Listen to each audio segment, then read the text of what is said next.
আমি যে লেকচারটা ওপেন করছি দেখা যাচ্ছে, শেয়ার করলাম যে দেখা যাচ্ছে? দেখতে পাচ্ছি স্যার। হ্যাঁ ঠিক আছে, তাহলে তো আমরা শুরু করতে পারি। আজকে অনেক পার্টিসিপেন্ট কম মনে হচ্ছে।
হ্যাঁ তাহলে সরি, আমরা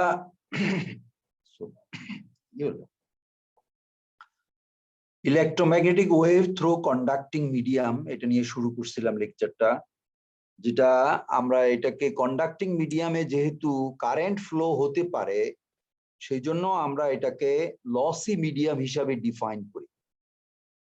তো এয়ারকে আমরা লসলেস মিডিয়াম ধরি কারণ সেখানে কারেন্ট ফ্লো হয় না। এই এই লসি প্রপার্টিটা থাকার জন্যে আমাদের দেখা যায় যে এই যে সিগমা, এই যে 4 নম্বর ইকুয়েশন দেখো, 4 নম্বর ইকুয়েশন 4.4, সিগমা জিরো না, কন্ডাক্টিং মিডিয়ামে কন্ডাক্টিভিটি আছে থাকার জন্য এটা নট ইকুয়াল টু জিরো দিয়ে রাখছি, অথচ এয়ারের জন্য কিন্তু এটা জিরো করে রাখছিলাম। আচ্ছা, এছাড়া যেহেতু কন্ডাক্টরের চার্জ গুলো সাধারণত সারফেসে থাকে, ভিতরে থাকে না, ফলে ভলিউম চার্জ ডেনসিটি রো কে ডিফাইন করা যায় না, সেই জন্য রো ইকুয়াল টু জিরো ধরে রাখা হয়। এবং কন্ডাক্টিং মিডিয়ামের epsilon equals to epsilon not, permeability, relative permeability 1 ধরা হয়, সেই জন্য এটা mu epsilon equal to epsilon not, এবং মিউ ইকুয়াল টু মিউ আছে, দুটো আছে, মিউ নট মিউ আর দুটোই আছে, মিউর জন্য দুটোই আছে। কিন্তু এপসাইলনের বেলায় যেমন epsilon equal to epsilon not equation 4.2, Muir জন্য কিন্তু অন্যরকম, মিউর জন্য কিন্তু দুটোই আছে, মিউ নট মিউ আর।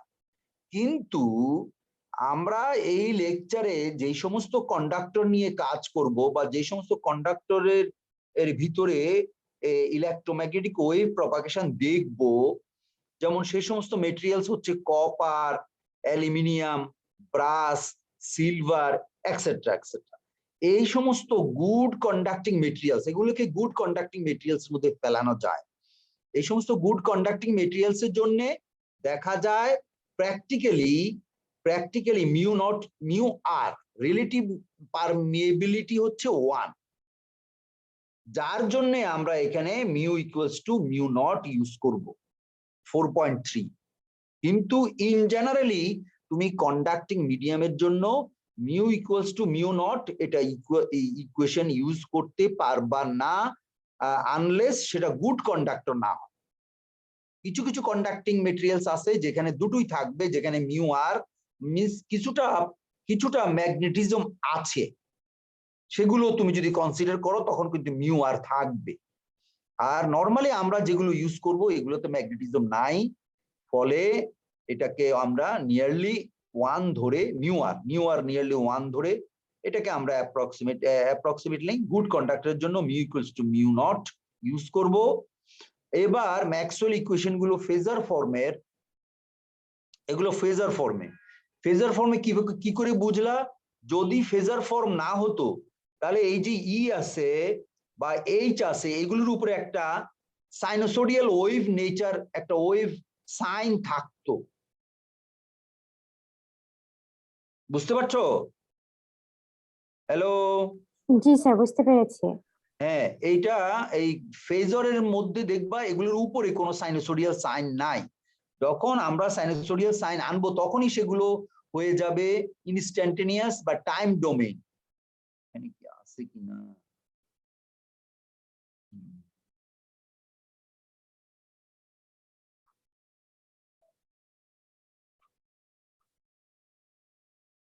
আচ্ছা, এখানে দেখছি না কেন একটু করেছি।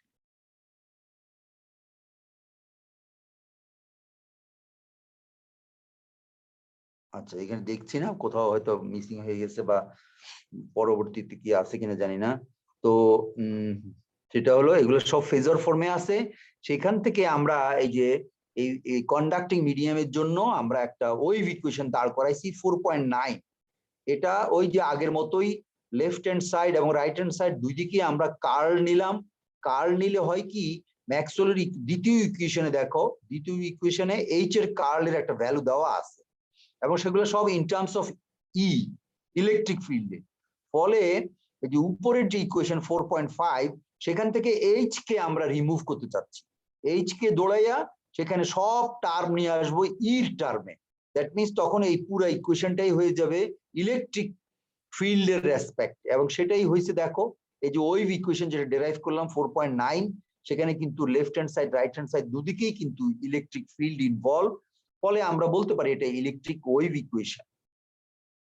অত যেহেতু ই ভেক্টর, এই জন্য এটাকে ভেক্টর ওয়েভ ইকুয়েশন বলা হয়। আচ্ছা, এখানে গামা স্কোয়ার কিন্তু দেখো ওই আগেরটার মতো এয়ার থেকে একটু আলাদা, এটা হচ্ছে পজিটিভ। আর গামা স্কোয়ার আবার হচ্ছে তার একটা রিয়েল পার্ট, একটা ইমাজিনারি পার্ট আছে। ফলে এই গামা যেহেতু স্কোয়ারের মধ্যে রিয়েল ইমাজিনারি আছে, দ্যাট মিনস এটা কমপ্লেক্স। দ্যাট মিনস এটাকে আমরা মানে শুধু গামাকে একটা রিয়েল টার্ম আলফা এবং একটা ইমাজিনারি টার্ম গামা বিটা, এটা দিয়ে প্রকাশ করতে পারি, এই যে 411। তাহলে এইভাবে আমরা ইয়ে করব। এবং এরপরে এই লেকচারে এই যে আমি এখানে বলে গেছি টু ডিফারেন্সিয়েট আলফা বিটা, এটা তো জেনারেল টার্ম আলফা বিটা। অন্য মিডিয়ামের জন্য আমরা আলফা বিটা ইউজ করব। তো সেটা যেহেতু এটা কন্ডাক্টিং মিডিয়াম, এটা কন্ডাক্টিং মিডিয়াম, এই কন্ডাক্টিং মিডিয়ামের জন্য আমরা সি ইউজ করব। এই যে gamma C, alpha C, beta C means conducting মিডিয়ামের জন্য আলফা বিটা গামা এগুলো। তো এগুলো যদি তুমি এই ইকুয়েশন থেকে 4.10 ইকুয়েশনকে সলভ করো, 4.10 কে, তখন তুমি এই 12 এবং 13 এই ইকুয়েশন দুটো পাবে, আলফা সি এবং বিটা সি, যেখানে আমরা এই যে alpha equal to gamma equal to alpha plus J beta, এই ইকুয়েশনটা যদি তুমি এই 10-এর সঙ্গে 10-এর থেকে বের করো, এই 10 এবং 11 এই দুটো ইকুয়েশন থেকে 12-13 ইকুয়েশন পাওয়া যায়, জেনারেল ইকুয়েশন। ডেরাইভ করে দেখবা পাও কিনা, দেখো চেষ্টা করো পারো কিনা। বুঝতে পারছো? জি স্যার। চেষ্টা করে দেখবা তো, নাকি না শুধু শুধু জি স্যারই বলে গেলাম? আচ্ছা, কিভাবে পারবা আমি বলে দিচ্ছি একটু। এই গামা স্কোয়ারকে এই নিচে 11 নম্বরের গামা স্কোয়ার, গামাকে স্কোয়ার করো, এই গামাকে 11 নম্বর ইকুয়েশনের গামাকে স্কোয়ার করলে তুমি পারবে alpha square plus beta square plus twice twice J beta alpha alpha beta J, beta, হ্যাঁ alpha beta. Twice J alpha beta পাবে। তারপরে তখন দেখবা একটা compare রিয়েল করবো। পার্ট পাবে, একটা ইমাজিনারি পার্ট পাবে গামা স্কোয়ারের জন্য। গামা স্কোয়ারের জন্য, গামা স্কোয়ারের জন্য একটা রিয়েল পার্ট পাবে, একটা ইমাজিনারি পার্ট পাবে। এবার এই যে উপরের ইকুয়েশন 10টারেও তুমি এমন ভাবে মাল্টিপ্লাই করো যেন এখানে একটা রিয়েল পার্ট একটা ইমাজিনারি পার্ট হয়, বুঝছো? এই জি যে স্যার। এই গামা স্কোয়ার কে 10 নম্বরের, তখন এই গামা স্কোয়ার যেহেতু এই গামা স্কোয়ার সেম, ফলে এর রিয়েল পার্ট সমান এর রিয়েল পার্ট, এর ইমাজিনারি পার্ট সমান এর ইমাজিনারি পার্ট। এবার এই দুটো থেকে একটু সাফল করলেই তুমি এই বিটা স্কোয়ার এবং বিটা এবং আলফার ভ্যালু পাই।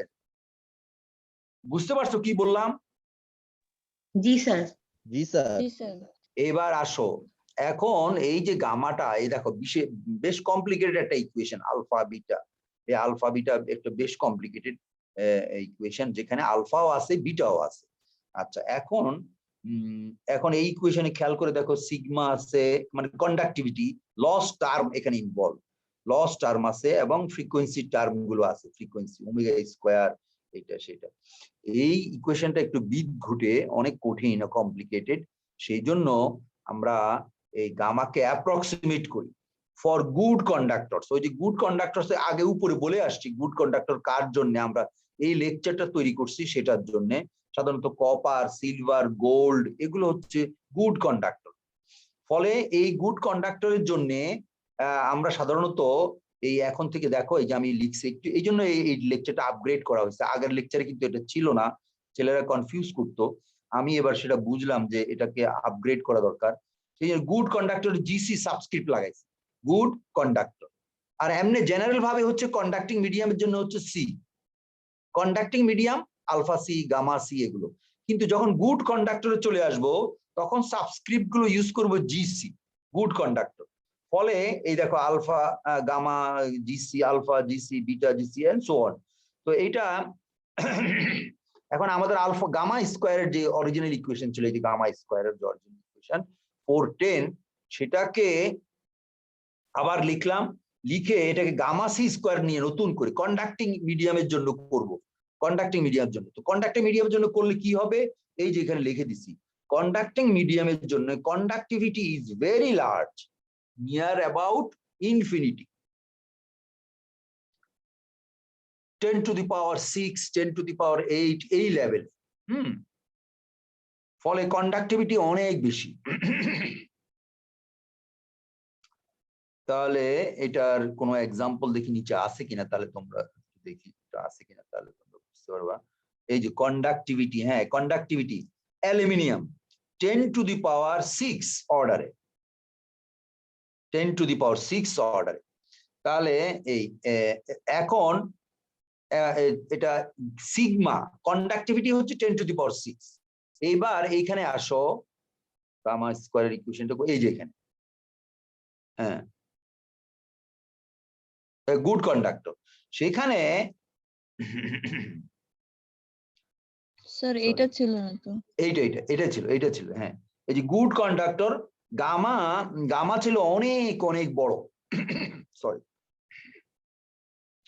আবার এই টার্মটা দেখো, এটা ওমেগা, এটা ফ্রিকোয়েন্সি, আর এটা এপসাইলন হচ্ছে পারমিটিভিটি। এই এপসাইলন নট এর value 10 to the power minus. দেখো একটা এক্সাম্পল দেখাচ্ছি, এখানে করা আছে অঙ্কগুলো, সেই জন্য দেখাচ্ছি, পরে তোমার বুঝতে সুবিধা হবে। এপসাইলন নট, এই দেখো এপসাইলন নট ডান দিকে আছে, দেখা যাচ্ছে এপসাইলন নট? জি স্যার, দেখা যাচ্ছে। আচ্ছা, যদি এর এই ডান দিকের ভ্যালু দেখো 10 to the power -12, 8.8, 9ই ধরো, 9 into 10 to the power -12, কিন্তু -12, খেয়াল করছো? -12, আবার বলে দিচ্ছি, মিনস পিকো অর্ডারে, মাইক্রো, ন্যানো, পিকো অর্ডারে আছে এটা। এবার তুমি এখানে আসো, দেখো ইকুয়েশনটার মধ্যে, আবার ওই ইকুয়েশনে যাচ্ছি, গুড কন্ডাক্টর গামা। এবার এখানে আসো, তাহলে এখানে দেখো এইটা হচ্ছে পিকো অর্ডারে 10 to এপসাইলন নট। আর ওমেগা তোমার 0 থেকে বাড়তে পারে, মানে শুরু করলে 1 2 3, তারপরে 10, তারপরে 100, মানে 100 মানে হলো 10 to the power 2, 10 to the power 3 মানে হলো 1000, তারপরে 4, 10 to the power 4 মানে হচ্ছে 10,000, এবার বাড়তে পারে 4 10 টু দি পাওয়ার 4 আর এখন আর 10,000 বলবো না, এখন পাওয়ার দিয়ে বলবো, power 10 to the power 4 10 to the power 5 10 to the power 6 6 মানে হচ্ছে 10 টু দি পাওয়ার 6 হচ্ছে মেগা, তাই না? মেগা, তারপরে মেগা, তো মেগার পরে হলো গিগা, গিগা হলো কত 10 টু দি পাওয়ার প্লাস, বলো না 10 টু গিগা কত 10 to the power plus So 9. 9 10 to the power 9 sir 10 to the power plus 9, কিন্তু এখনো দেখো এপসাইলন কিন্তু 10 টু দি পাওয়ার মাইনাস 12, জি তার স্যার মানে কি এই দুইটা মাল্টিপ্লাই করলে কি হবে, এখনো ফ্র্যাকশন। -3 হবে স্যার 10 to স্যার the মিলি। বুঝতে পারতেছ আমার কথাটা? মানে আমাদের জি। রিয়েল পার্ট সিগমার তুলনায় এই ইমাজিনারি পার্টটা কত ছোট, জি বুঝতে স্যার পারতেছো? জি স্যার সেই জন্যে ওই অ্যাপ্রক্সিমেশন ইউজ কর, ওইটা ইউজ করবো we can approximate gamma square as, এই যে গামাকে স্কোয়ার এখন অ্যাপ্রক্সিমেট করব এইভাবে করে এটাকে ইয়া করে কমন নিলাম, কমন নিলে এটা কি আসবে, এই যে ওমেগা, আবার এটা এখানে রাখলাম, এটা কমন, এটা নিচে, এটা তো 1 হয়ে গেল, আর 1 বাই এটা, তো এটা যদি এটা এবার দেখো, এটা তো নিচের অংশটা এবার খুবই ছোট, মানে এটা বলে আমরা এটা বাদ দিতে পারি, ফলে আমরা করলাম কি এটাকে অ্যাপ্রক্সিমেট করে এবার আমরা এটাকে এই 1 বাদ দিয়ে এইভাবে লিখলাম, এই যে এইভাবে দেখো অ্যাপ্রক্সিমেশনটা ঠিক আছে কিনা। ঠিক আছে স্যার। তো 1 এর তুলনায় এটা অনেক বড়, কারণ এই সিগমা ইটসেলফ হলো 10 টু দি পাওয়ার 6 অর্ডারে, আর এটা তো নিচে আছে, নিচে মাইনাস, এটা উপরে গেলে আবার বেড়ে যাবে না, প্লাস মাইনাস 10 টু দি পাওয়ার -3 থেকে উপরে গেলে +3 হয়ে যাবে, তার মানে এটা অনেক বড় টার্ম, একের তুলনায় একের থেকে এটা এই টার্মটা অনেক বড়। জি স্যার সেই হিসাবে এই যে 10 to the power 15 K approximate করলাম, এটা হলো এইভাবে দাঁড়াইলো গামা স্কোয়ারের ভ্যালু কিন্তু এটা, এই জন্য উপরে টাইটেলটাই দেওয়া হয়েছে গামা স্কোয়ারের অ্যাপ্রক্সিমেশন। গামা স্কোয়ারে যদি এটা হয় গামা স্কোয়ার, এবার এটাকে তুমি স্কোয়ার রুট করে গামা এর যদি গামা সি বের করতে চাও, তাহলে এটাকে এইভাবে লেখা যায়, এটাকে এইভাবে লেখা যায়। আচ্ছা ঠিক আছে, গেলাম। এবার আমরা gamma root over square root of imaginary term যে, তাকে আবার এইভাবে লেখা যায়, স্কোয়ার রুটের ভ্যালু এইভাবে লেখা যায় অ্যালজেব্রা, কমপ্লেক্স অ্যালজেব্রা থেকে এই ফর্মুলাটা পাই আমরা, এই কমপ্লেক্স অ্যালজেব্রা থেকে 418 এই ইকুয়েশনটা পাওয়া যায়। তাহলে এবার গামা সি কন্ডাক্টিং মিডিয়ামের জন্য গামার অ্যাপ্রক্সিমেশন ইকুয়েশন হচ্ছে এই যেটা 90, ঠিক আছে? এখানে কিন্তু দেখো রিয়েল পার্ট ইমাজিনারি পার্ট দুটো কিন্তু আলাদা করা যাচ্ছে, বাট বোথ আর সেম। দেখো ভালো করে খেয়াল করে দেখো, আলফা বিটা বোথ আর সেম, ফলে এই যে আমি এখানে লিখছি gamma C equal to alpha plus J beta 419 বিতে, এবং সেটাকে যদি লিখি alpha equal to beta equal to এত। মাঝে মাঝে এই ডেরিভেশনটা পরীক্ষায় আসে, গুড কন্ডাক্টরের জন্য প্রমাণ করো যে alpha equals to beta equals to এত, আর এই ইকুয়েশনটা তোমার নিচেও কাজে লাগবে গুড কন্ডাক্টরের জন্য। বুঝা গেল? স্যার হ্যাঁ, অ্যাপ্রক্সিমেশন বুঝতে পারছো? অ্যাপ্রক্সিমেশনটা জি, স্যার। লাগবে। স্যার গুড কন্ডাক্টর বাদে কি আলফা বিটা সমান হয় কখনো? সেটা তো এই যে আলফা বিটার ইকুয়েশন, জেনারেল ইকুয়েশন এখানে দিয়ে রাখছি, আরে আল্লাহ, জি স্যার হয় না বলেই তো দিয়ে রাখছি এখানে, এই যে দিয়ে রাখছি তো জেনারেল ইকুয়েশন। আচ্ছা স্যার, ওইটা স্যার স্পেশাল কেস তাই? ওটা তো বললামই তো, ওটা গুড কন্ডাক্টর, এই যে গুড কন্ডাক্টরের জন্য, only for copper, silver, gold, gold aluminium তো ছিল মনে হয়, অ্যালুমিনিয়াম বাদ পড়লো কি হবে জানি না, অ্যালুমিনিয়াম ছিল গুড কন্ডাক্টরের জন্য। এখানে কোথায় জানি এইখানে আছে মনে হয়, এই কপার, অ্যালুমিনিয়াম, ব্রাস, সিলভার, এগুলো সবই, হ্যাঁ এগুলো জি, স্যার। হচ্ছে সব। তবে তার মধ্যে আবার সবচেয়ে ভালো হলো গোল্ড, গোল্ডের কন্ডাক্টিভিটি হচ্ছে হাইয়েস্ট, তারপরে সিলভার, তারপরে কপার। এই যে আমাদের বড় বড় মাইক্রো প্রসেসর গুলির মধ্যে গোল্ড ইউজ করা হয়, ভেঙে তুমি যদি মাইক্রো প্রসেসর কিনা তো 4000 টাকা দিয়ে এটা ভাঙবা, ভিতরে যে কন্ডাক্টিং এই যে বেসের সঙ্গে বেসের থেকে যে ওই টার্মিনাল বের হইছে, টার্মিনাল এখান থেকে ওখানে খুঁজলে দেখবা তুমি হয়তো 1 গ্রাম স্বর্ণ পাইও যেতে পারে, ওটার গলায় টলায় যদি বাইর করো দেখবে যে গোল্ড পাইয়ে যাবে। আচ্ছা স্যার, করবো নাকি এগুলা? মাইক্রো প্রসেসর বাজার থেকে কিনে এরকম একটা ইন্ডাস্ট্রি শুরু করো, গোল্ড বাইর করা। কিন্তু তাতে তোমার হয়তো পোষাবে না, ভেঙে টেঙে এটার গোল্ড বানায় যে কষ্ট, তাতে দেখা গেল মাইক্রো প্রসেসরটা ইউজ করাটাই বেশি সহজ, সস্তা। ওখানে গোল্ড মানে ভালো ভালো ইলেকট্রনিক্স আইসিতে গোল্ড কানেক্টর ইউজ করা হয় কানেক্টিং ওয়্যার হিসাবে।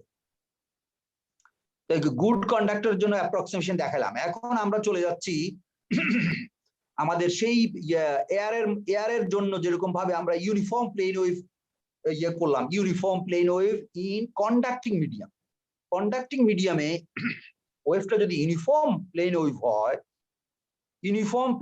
হয়, তখন তার বিভিন্ন বিহেভিয়ার আমরা বের করব। তো আমরা বের করছি এখানে, যেহেতু আমরা গুড কন্ডাক্টরের জন্য উপরে অ্যাপ্রক্সিমেট কতগুলো আলফা বিটার ভ্যালু বের করে রাখছি, সেই জন্য এই ইকুয়েশন গুলো আমি ওই প্রপার্টি গুলিও গুড কন্ডাক্টরের জন্যই দেখাইছি। বুঝা গেল? আচ্ছা, এবার তোমার যে ভেক্টর ওয়েভ ইকুয়েশন যেটা তুমি পেয়েছিলে উপরে, সেটাকে এই যে 4.9 এ আমরা পেয়েছিলাম ভেক্টর ওয়েভ ইকুয়েশন, সেটাকে স্কেলার ভাবে এভাবে লেখা গেল। স্কেলার একটা কম্পোনেন্ট ইএক্স এর জন্য, শুধু ইএক্স এর জন্য এইভাবে স্কেলার ভেক্টর থেকে স্কেলার ওয়েভ ইকুয়েশনটা এটা লিখলাম। এবং এখানে আবার যেহেতু ইউনিফর্ম, এখন এটা কিন্তু এই ভেক্টর ওয়েভ ইকুয়েশনটা কিন্তু 3 ডিমেনশনাল, এটা কিন্তু 3 ডিমেনশনালের জন্য। এখন আমরা ইউনিফর্ম প্লেন ওয়েভের জন্য আসবো। এই যে ইউনিফর্ম প্লেন ওয়েভের জন্য এই ইকুয়েশনটা রিডিউস করে only d square by dz square থাকে না, এই লাপ্লাসিয়ানের সবগুলো থাকবে না। X square y square z square, x square y square z স্কয়ারের মধ্যে শুধু জেড স্কয়ার থাকবে, বাকি দুটো থাকবে না। কেন থাকবে না সেটা বলে আসছি। ইউনিফর্ম প্লেন ওয়েভের জন্য ডিএক্স ডিওয়াই 0, ঠিক আছে? তাহলে ইউনিফর্ম প্লেন ওয়েভের জন্য ওয়েভ ইকুয়েশনটা রিডিউস করলো এইভাবে। এবার প্রপার্টি 1 এ দেখো কি লিখছি। প্রপার্টি 1 এর সলিউশন, জেনারেল সলিউশন এইভাবে লেখা যায়। এই যে একটা হলো প্লাস সলিউশন আর একটা হলো মাইনাস সলিউশন। দুইটাই এক্সপোনেনশিয়াল, কিন্তু এক্সপোনেনশিয়াল, এখানে কিন্তু ইমাজিনারি টার্ম এখনো আমরা দেখাইনি। আচ্ছা, তাহলে এই হলো জেনারেল সলিউশন। তফাৎ শুধু এইটা যে এই সলিউশনের মধ্যে এখানে দেখো gamma C, gamma square G C, gamma G C স্কয়ারটা হলো পজিটিভ, হোয়ারএজ আমাদের ওই এয়ারের জন্য ছিল মাইনাস কে নট স্কয়ার, এই ওটা ছিল মাইনাস, এই জন্য ওর সলিউশন আসছে ইমাজিনারি। আর এটা যেহেতু পজিটিভ, এই জন্য এর সলিউশন আসছে রিয়েল। আবার এর ভিতরে আবার যেহেতু কমপ্লেক্স এই গামাটা, সেটা আমরা যদি একটু ডিটেলস লিখি, তখন শুধু ফরওয়ার্ড গোয়িং ওয়েভটাকে যদি তুমি একটু এক্সপ্রেস করো with by using the values of gamma C conducting gamma. তো এই আলফা জিসি, এই দেখো বিটা জিসি করলে আলফা এবং বিটা দুটো অংশ আসে। সরি, রাইট হ্যান্ড সাইড যে e to the power J beta Z, এটা কিন্তু আমার ইয়েতেও ছিল, কি বলে এয়ারের মধ্যেও ছিল এই অংশটা। ফলে বাকি যে লেফট হ্যান্ড সাইড যে অংশটা আছে, এই যে B E to the power gamma, এই পুরাটাকে ধরছি ই এক্স নট জেড, মানে ফাংশন অফ জেড। এই অ্যাম্পলিটিউডটা এবার জেড এর ফাংশন, আগে কিন্তু ছিল না, আগে কিন্তু জেড এর ফাংশন ছিল না, আগে ছিল কনস্ট্যান্ট একটা ভ্যালু বি। এইবার এটার মানে কি, তার মানে কি হচ্ছে দেখো, জেড এর সাথে সাথে, জেড ডিরেকশনের প্রপাগেশনের সাথে সাথে বির ভ্যালু কমতে থাকে, চেঞ্জ হয়, মাইনাস এক্সপোনেনশিয়ালি ডিকে করে। এই যে লেখা আছে, that means the E X not of the wave amplitude ex naught of the wave decays gradually as it propagates inside the conducting medium along z axis. তো এই হলো দ্বিতীয় প্রপার্টি, যে অ্যামপ্লিটিউড কিন্তু কনস্ট্যান্ট থাকে না, অ্যামপ্লিটিউড ভ্যারি করে, amplitude Z এর সঙ্গে সঙ্গে কমতে থাকে।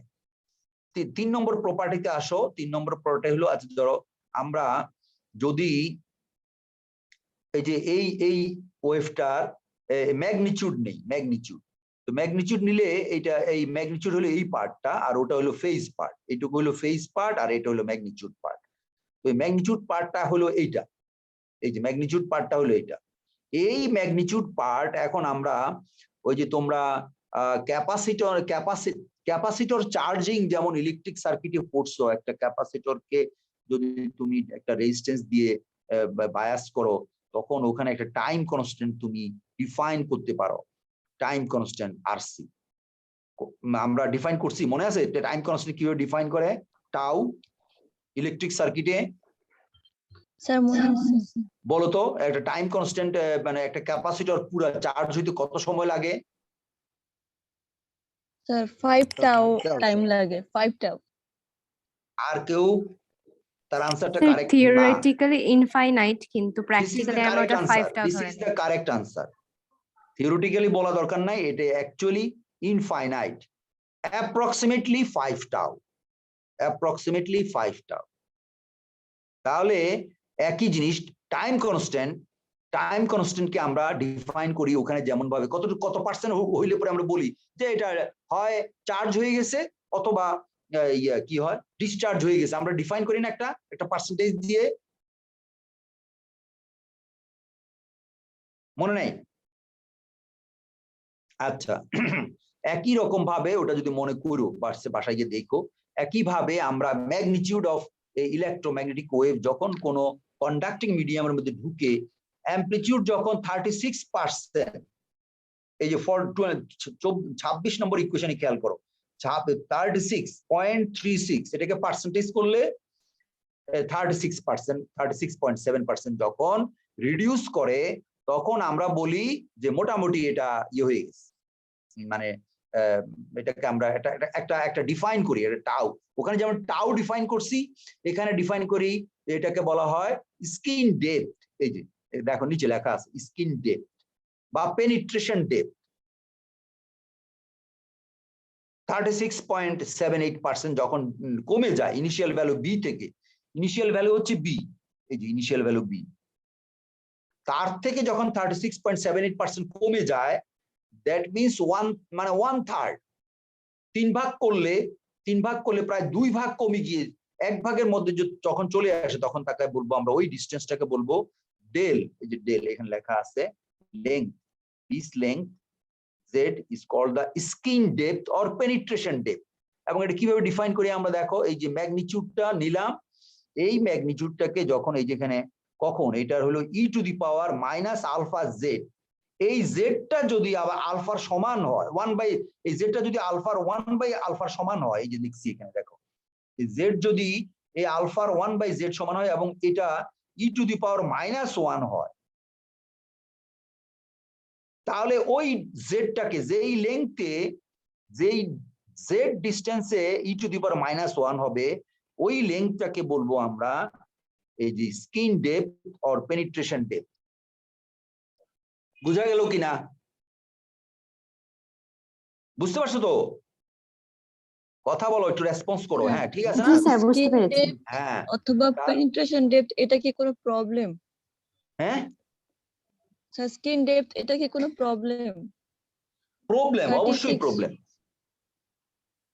প্রবলেম অথবা কি ভালো সেটা তোমার একটু পরে আমি এর মানে ইয়েটা প্রোজ এন্ড কোনস গুলি বলবো, একটু পরেই বলবো। তবে মানে এইরকম ইলেকট্রোম্যাগনেটিক ওয়েভ যখন কন্ডাক্টিং মিডিয়ামে যায়, এটার একটা প্রপার্টি যে সে ধীরে ধীরে কমে যায়, এটা তুমি স্বীকার করো, যে এটা তুমি জেনে নাও, বা এটা তার প্রপার্টি, এটা তার গুণ, মানে কমে যাবে, সোজা কথা অ্যামপ্লিটিউড কমে যাবে, আস্তে আস্তে কমে যাবে।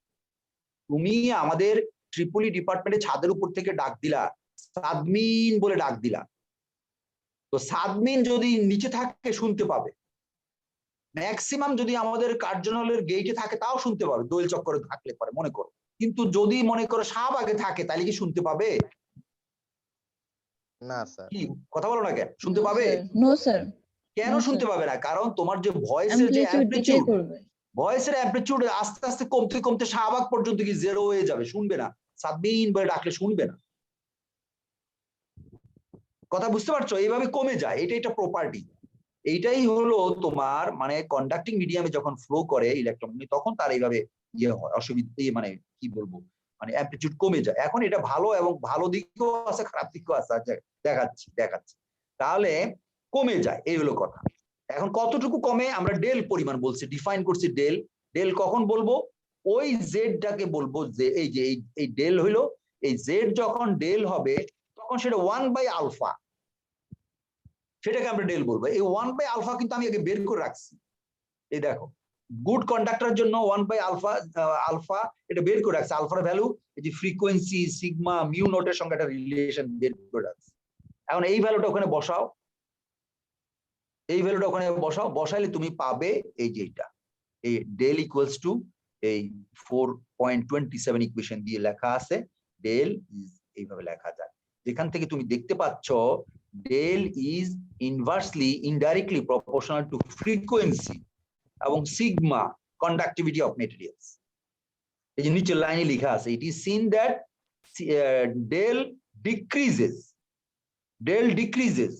If F increases. এফ নিচে আছে, যদি এফ কে ইনক্রিজ করো তাহলে ডেল ডিক্রিজ করবে, কারণ বড় জিনিস দিয়ে যে ভাগ করলে এটা আস্তে আস্তে কমতে থাকবে, এটা কমতে থাকবে, এটা কমতে থাকবে।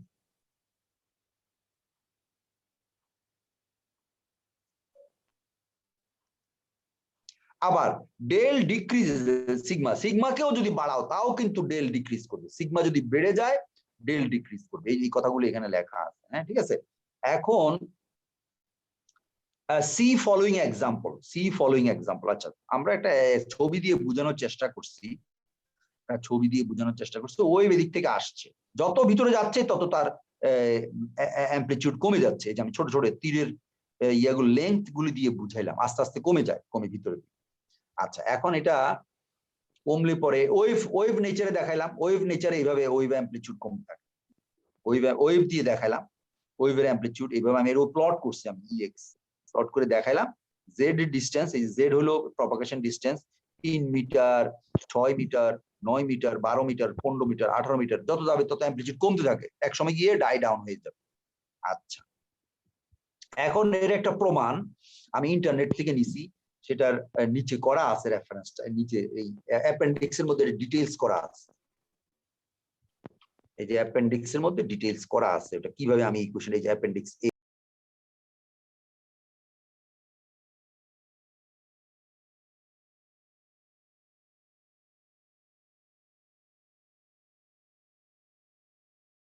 রিডিউস করে কিভাবে ক্যালকুলেট করতে হয় করে সেটার থেকে বের করছি, বের করে এই ছবি প্লট করছি, এই ছবিটাই, এই যে ছবি, এই ছবিটাই আছে। তো এটা আমরা দেখাচ্ছি, উপরে দেখাচ্ছি তোমার এই ফিল্ড গেলে, আমি এখানে ডিটেইলসটা আর বলবো না, ডিটেইলস ক্যালকুলেশন গুলো এখানে আছে, তবে ফিজিক্স বলে যাচ্ছি, ফিজিক্স কি হচ্ছে ব্যাপারটা। আচ্ছা বলি এবার আমরা, ধরো এখন আমরা বুঝতে পারলাম যে আমাদের এই যে কোনো কন্ডাক্টিং মিডিয়ামে ইলেকট্রোম্যাগনেটিক ওয়েভ যখন প্রপাগেট করে কন্ডাক্টিং মিডিয়ামের ভিতর দিয়ে, তখন সেটা পেনিট্রেট করার সঙ্গে সঙ্গে পেনিট্রেশন ডেপথের সাথে সাথে তার অ্যামপ্লিটিউড কমে যায়, স্কিন ডেপথ বলি আমরা এটা। এই যে স্কিন ডেপথ, এটা থেকে চলে আসছে স্কিন এফেক্ট, বুঝতে পারছো? এবার নতুন একটা টার্ম অ্যাড হলো এই ইলেকট্রোম্যাগনেটিজমে, সেটা হলো স্কিন এফেক্ট। এই জিনিসটা কি? স্কিন এফেক্ট হলো যে ফ্রিকোয়েন্সির সাথে সাথে, ফ্রিকোয়েন্সি যখন বাড়ে, এখানে তোমাদের সব লেখা আছে, তবে আমি ছবি দিয়ে বুঝাইলে তোমাদের বোধহয় ভালো হবে, ছবিতে যাই, ছবিতে বুঝাইলে ভালো হবে। আচ্ছা যদি এই যে ছবি দেখতেছো এতে যেটা দেখানো আছে, এটা একটা কপার ওয়্যারকে কাটা হয়েছে, কেটে এর এক ক্রস সেকশন দেখালাম, ক্রস সেকশন, এই একটা ক্রস সেকশন, এই একটা ক্রস সেকশন, কপার ওয়্যার। মনে করো এই ক্রস সেকশন দিয়ে কারেন্ট যাচ্ছে, এই ফোটা ফোটা ডট গুলো হচ্ছে কারেন্টের ফ্লো বুঝাচ্ছি, কারেন্টের ফ্লো, ইলেকট্রন ফ্লো বুঝাচ্ছি আমি, যে এই উপর থেকে নিচের দিকে মানে ভার্টিক্যালি স্ক্রিন বা মনিটরের মধ্যে দিয়ে ঢুকে যাচ্ছে, এই ইলেকট্রন গুলো ফ্লো করছে, সেগুলোকে ডট দিয়ে বুঝালাম, মানে কারেন্ট ফ্লোর রাস্তাটা, পাথটা বুঝালাম, পাথ। তাহলে কি বোঝা যাচ্ছে? মনে করো আমি এখানে 3টা ছবি দেখাইছি, 1 2, আচ্ছা 3ও আছে, একটা 3ও আছে, তবে তফাৎটা কি বুঝাচ্ছি দেখো, মানে যখন ফ্রিকোয়েন্সিটা কম থাকে ইলেকট্রোম্যাগনেটিক ওয়েভের, মনে করো কিলোহার্টজের নিচে, হার্টজ, মনে করো হার্টজ 20 50 100 হার্টজ এরকম, হ্যাঁ, হার্টজ যখন থাকে কোন সিগন্যাল, তখন ইলেকট্রোম্যাগনেটিক ওয়েভ তারের ভিতর দিয়ে তারের ক্রস সেকশনের প্রত্যেকটা জায়গা সে ব্যবহার করে ইলেকট্রন ফ্লোর জন্য। বলতে পারবা এরকম ইলেকট্রোম্যাগনেটিক ওয়েভ এই 100 হার্টজের কাছাকাছি কোন ওয়েভ তারের ভিতর দিয়ে ফ্লো করে, এরকম কোন ইলেকট্রোম্যাগনেটিক ওয়েভ তোমরা বলতে পারবা এক্সাম্পল? এরকম কোন এসি সিগন্যাল তোমরা দেখছো, ব্যবহার করছো বা জানো কিনা?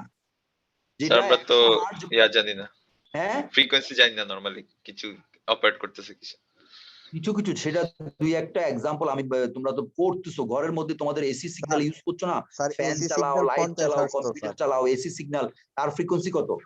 50 হার্টজ স্যার। 60 আর 50 হার্টজ। তা হার্জ, তো সেটাই বললাম হার্জ রেঞ্জে। যখন হার্জ রেঞ্জে থাকে তখন এই যে পাওয়ার কেবলের প্রত্যেকটা তারটা যত মোটা থাকে, প্রত্যেকটা এই মোটার প্রত্যেকটা অংশ দিয়ে কারেন্ট ফ্লো হয়, ইলেকট্রন ফ্লো করে এই এক মাথার থেকে আরেক মাথায়। এই যে লাইনস দেখাইলাম, এই লাইন এইভাবে পয়েন্ট দিয়ে কারেন্ট গুলো ফ্লো হয়, ঝাঁকে ঝাঁকে ইলেকট্রন ফ্লো করে। তার মানে ক্রস সেকশন, তারের পুরা ক্রস সেকশনটাই সে ইউজ করে পাথ হিসাবে, ইলেকট্রন ফ্লোর পাথ হিসাবে। কিন্তু যখন ফ্রিকোয়েন্সি বাড়তে শুরু করে, for example audio frequency 20 kilo, তারও উপরে ভিডিও সিগন্যাল মেগাহার্টজ, মেগাহার্টজ বলতে 10⁶, অর্ডার বেড়ে গেল 10⁶, গিগাহার্টজ রেডার সিগন্যাল, গিগাহার্টজ 10⁹। যখন এরকম ভাবে ফ্রিকোয়েন্সি বাড়তে শুরু করে, বুঝা গেল আমার কথাটা? অর্ডারটা তোমরা স্যার। বুঝতে পারতেছো? অর্ডার জি স্যার, একটা হলো গিগা। হার্টজ, আরেকটা হলো তার উপরে কিলো, মেগা, গিগা, এরকম। যখন ফ্রিকোয়েন্সি বাড়তে শুরু করে তখন দেখা যায় যে কারেন্ট ফ্লো ইলেকট্রন গুলো তারের মাঝখান দিয়ে ফ্লো না হয়ে তারের ওই মানে অ্যানুলার সার্কুলার যে পেরিফেরালস আছে সারফেস, তার কাছাকাছি দিয়ে ফ্লো হয়। এই দেখো, এই যে 2 নম্বরে দেখাইলাম, মাঝখানে কিন্তু কোনো ইলেকট্রন বা কারেন্ট ফ্লো হচ্ছে না, কারেন্ট ফ্লোর পাথ কিন্তু উপরের দিকে শিফট করে গেছে প্রত্যেকটা, মানে কনসেন্ট্রেট করতেছে, তারা ওই সারফেসের পাশ দিয়ে যাবে, তারা ভিতর দিয়ে যায় না। এই আবিষ্কার করার পরে, এই আবিষ্কারটা জানার পরে মানুষ বুঝতে পারলো, উরি বাবারে এর কি অবস্থা, তো সাংঘাতিক মিরাকল কি। হাই ফ্রিকোয়েন্সিতে তুমি যদি কপার ওয়্যার ইউজ করো, তো কপার ওয়্যারের মাঝখান দিয়ে কোনো ইলেকট্রন ফ্লো হয় না, কারেন্ট ফ্লো হয় না। হাই ফ্রিকোয়েন্সি কারেন্ট গুলো ফ্লো করে কপারের সারফেসের কাছাকাছি, সারফেসের নিচে দিয়ে ফ্লো করে, ঠাসাঠাসি করে সারফেসের নিচে দিয়ে ফ্লো করে। মাঝখানটা ফরবিডেন রিজিয়ন হয়ে যায় তাদের জন্য, ফরবিডেন, তাদের জন্য রেস্ট্রিক্টেড, বা মানে কি বলবো, মানে ফরবিডেন রিজিয়ন, তারা ওখান দিয়ে যাবেই না। এই এফেক্টটাকে বলা হয় স্কিন এফেক্ট। এটা তো দেখাইলাম, মানে কি বলে, ক্রস সেকশনই দেখাইলাম। আর এটা দেখাইলাম তোমার একটা 3 ডিমেনশনালি, এটা ছবি এঁকে তার এঁকে দেখাইলাম। দেখো ওই যে কারেন্ট গুলো এই সারফেসের নিচে দিয়ে ফ্লো করে, মাঝখান দিয়ে যায় না। তাহলে হাই ফ্রিকোয়েন্সি সিগন্যাল কমিউনিকেশনের জন্য তোমার একটা পুরা কপার ওয়্যার ব্যবহার করা ভালো, না একটা হলো সিলিন্ডার ব্যবহার করা ভালো? স্যার হলো সিলিন্ডার। হলো। এবার Hollow বুঝতে পারছো cylinder। ব্যাপারটা কি? ওই যে তোমার আমি ওয়েভ গাইড দেখাইছিলাম, আজকেও তো আমার সেই ওয়েভ গাইড আনতে হয় আবার। তোমার দেখাইছিলাম, মনে আছে? ওয়েভ গাইড দেখাইছিলাম। জি জি স্যার, স্যার, পাইপের মতো। Silicon based waveguide sir. আমি তো ওটা ভুলে গেছি, তো আমাদের ওটা তো মেটালিক ওয়েভ গাইড। মেটালিক, আচ্ছা জি স্যার, সিলিকন।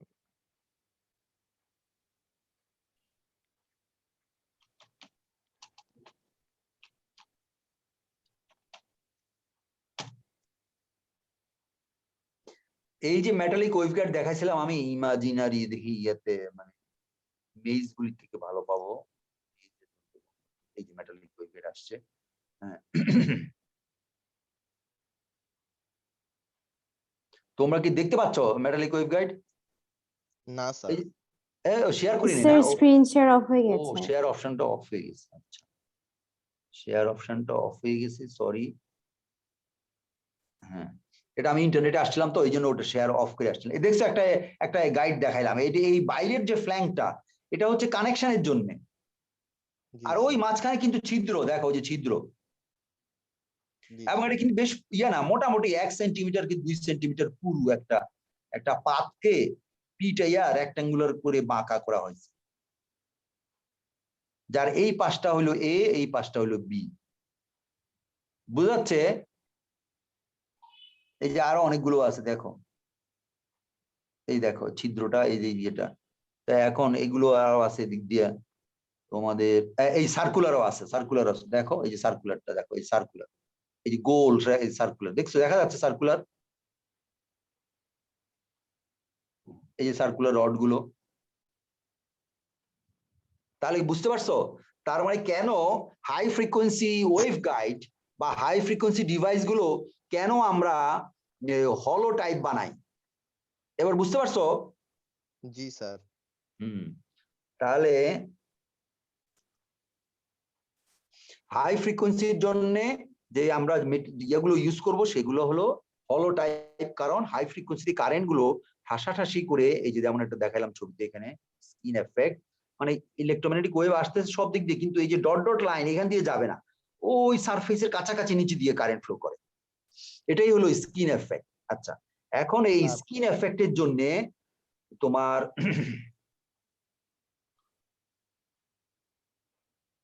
স্যার এটা কেন স্কিন হয় স্যার? এফেক্টের জন্য সেটাকে আর একটু বুঝালাম এখান দিয়ে ফ্রিকোয়েন্সি দিয়ে, এবং এটা এটাই স্কিন এফেক্ট, এটাই স্কিন এফেক্ট। এটাকে ম্যাথমেটিক্যাল ট্রিটমেন্ট এই অ্যাপেন্ডিক্স বি তে দেওয়া আছে, যে অ্যাপেন্ডিক্স বি তে এটার এক্সপ্লেনেশন দেওয়া আছে, সেটা এইখানে আমি সহজে সংক্ষেপ করে আনছি। আমি এনে এই যে ইকুয়েশনটা দাঁড় করাইলাম, এই ইকুয়েশন গুলো আমরা এখানে প্লট করে দেখাইছি। এটা হলো যে কারেন্ট ডেনসিটি জে, এই যে কারেন্ট ডেনসিটি জে এর সঙ্গে, কারেন্ট ডেনসিটি জে এর সঙ্গে আমরা ইয়ে প্লট করছি ফ্রিকোয়েন্সি রেডিয়াস আর, রেডিয়াস আর এর একটা প্লট করে দেখছি, রেডিয়াস আর এর সঙ্গে ফ্রিকোয়েন্সি, এখন ফ্রিকোয়েন্সি হলো তার প্যারামিটার, এটা হলো ধরো 100 হার্জ, 100 হার্জে দেখো রেডিয়াসের পুরোটাই কিন্তু ইউজ করে 0 1 2 3 4 5, এটা হলো 5 মিলিমিটার, 10⁻³ আছে, এই মিলিমিটারের পুরো রেডিয়াসটাই কিন্তু কারেন্ট ডেনসিটির জন্য ব্যবহার করে। দেখো কারেন্ট ডেনসিটি তখন 1,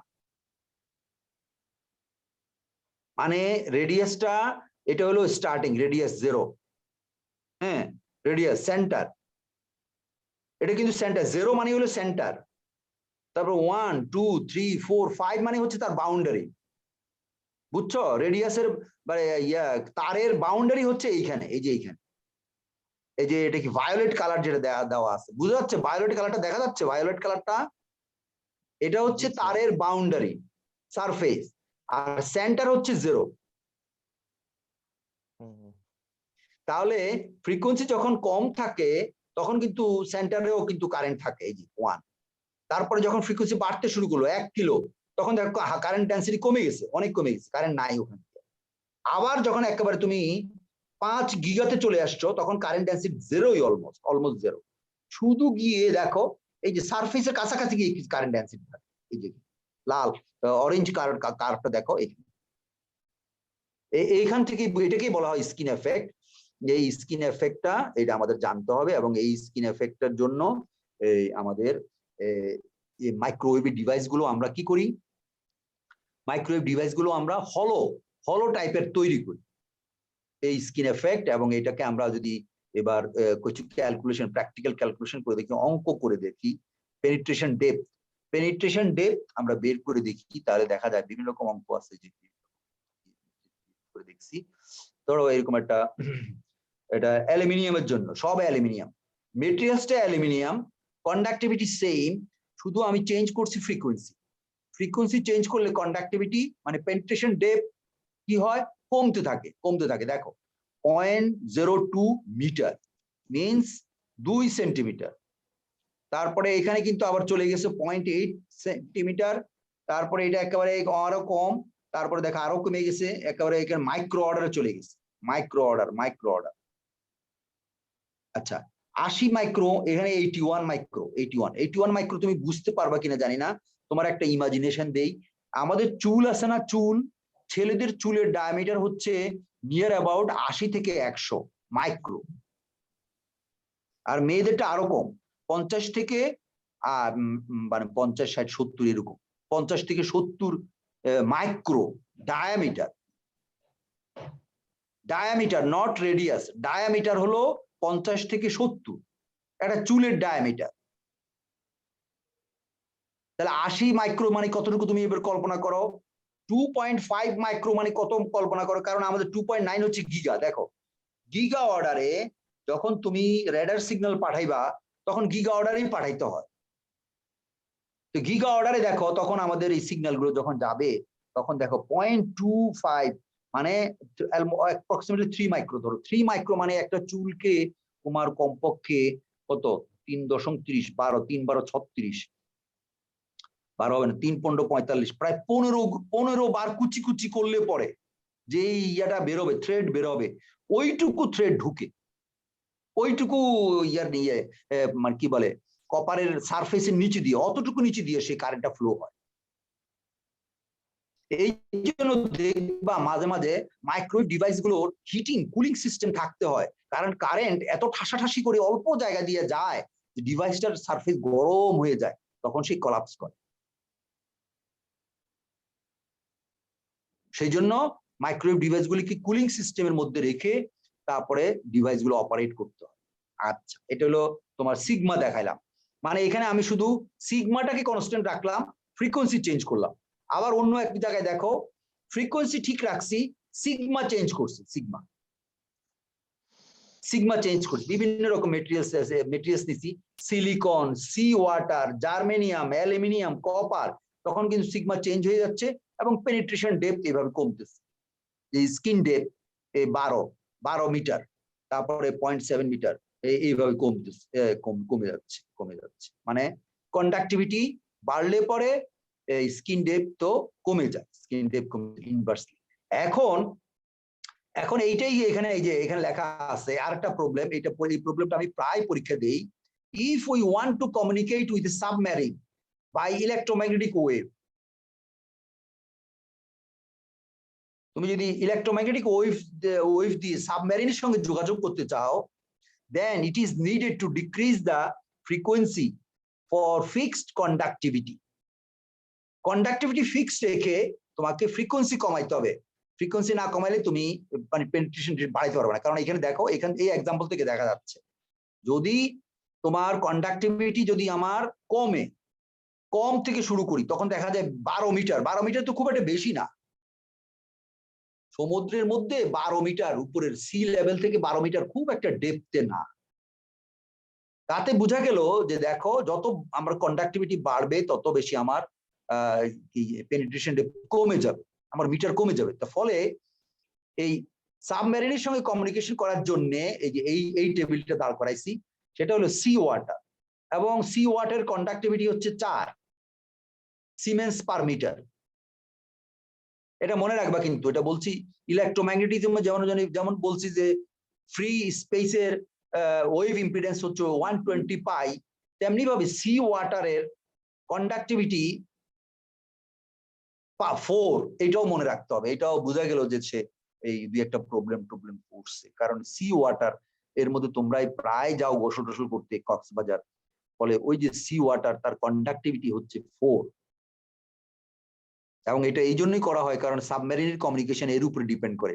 দেখো ফ্রিকোয়েন্সি যখন 60 হার্জ, তখন তুমি 32 মিটার পর্যন্ত, 32 মিটার ডেপথে, মানে যেখানে তোমার 1/3 সিগন্যাল থাকবে, মানে সারফেস থেকে কমতে কমতে ওখানে 1/3 থাকবে, তখন তুমি 32 মিটার ডেপথে থাকলেও তোমার সাবমেরিন তার সঙ্গে কমিউনিকেট করা যাবে।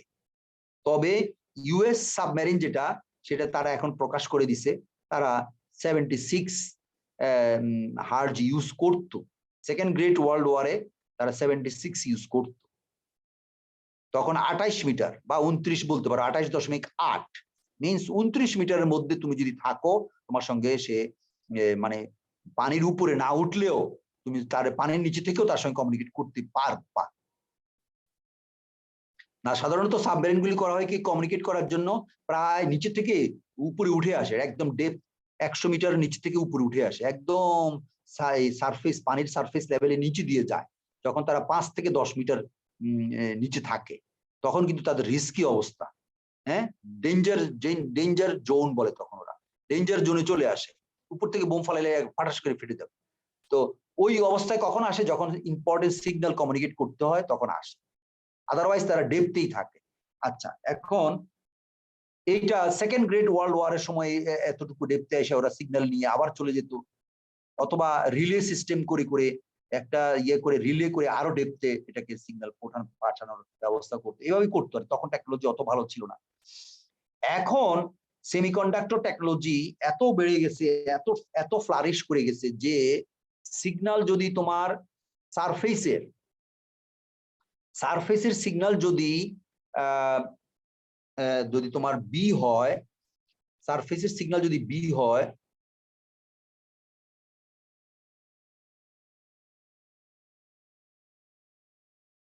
সারফেসের সিগন্যাল যদি বি হয়, বি, এই যে বি, এই কোয়েশ্চেন 26 বি হয়, তাহলে 36 না, উইদিন 5% পর্যন্ত যদি রিডিউস করে, উইদিন 5%, 36% না, 5% পর্যন্ত যদি রিডিউস করে, তাহলে সেমিকন্ডাক্টর সার্কিট এত মানে মাইক্রোপ্রসেসর বা অ্যাম্পলিফায়ার এত বেশি অ্যাম্পলিফাই করতে পারে যে সিগন্যাল অলমোস্ট 5% থাকলেও রিকভার করা যায়।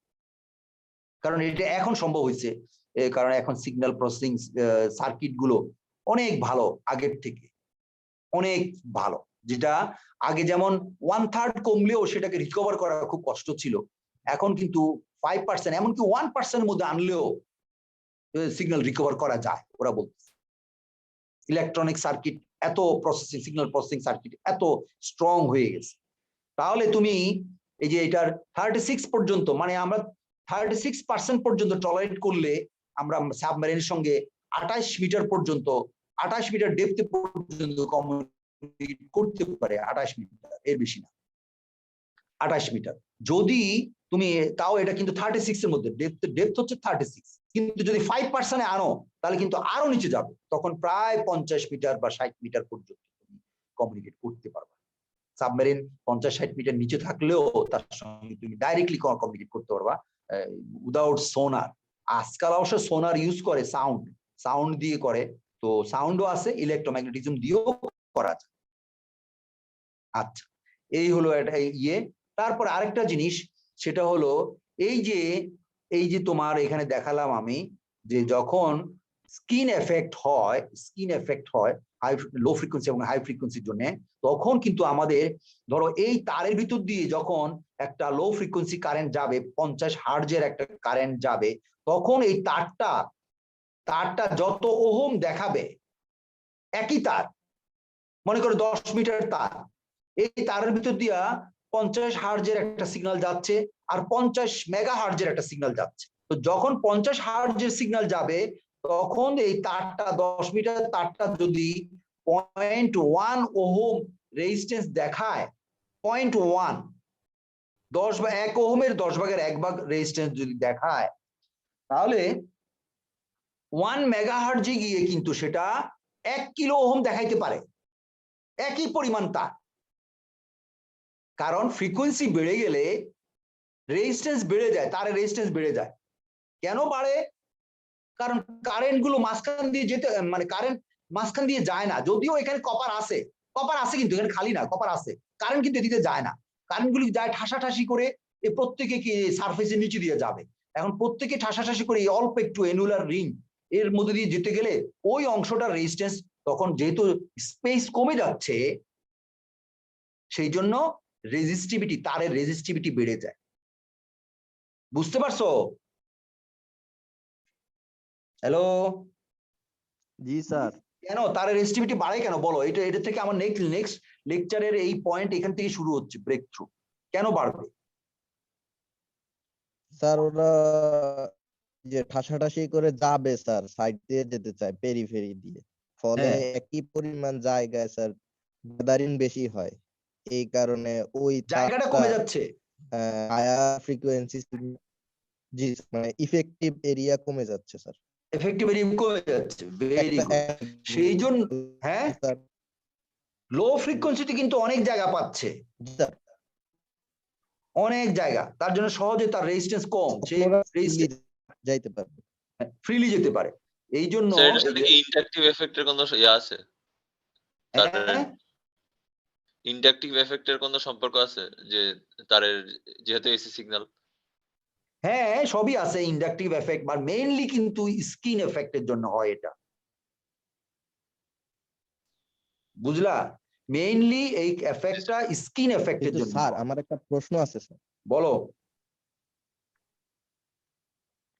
স্যার মানে হায়ার ফ্রিকোয়েন্সি সিগন্যাল সাইড দিয়ে ঠাসাঠাসি করে যেতে চাইবে কেন স্যার? মানে কি শুধু ইফেক্টিভ এরিয়া বাদে আর কোনো রিজন আছে? কেন যাবে, কেন যাবে এটা, মানে কেন ওই দিকে জি, যাবে স্যার। এইটাই তো বলতে চাচ্ছ? জি স্যার। আরে সেটাই তো আমি এখানে এক্সপ্লেন করছি।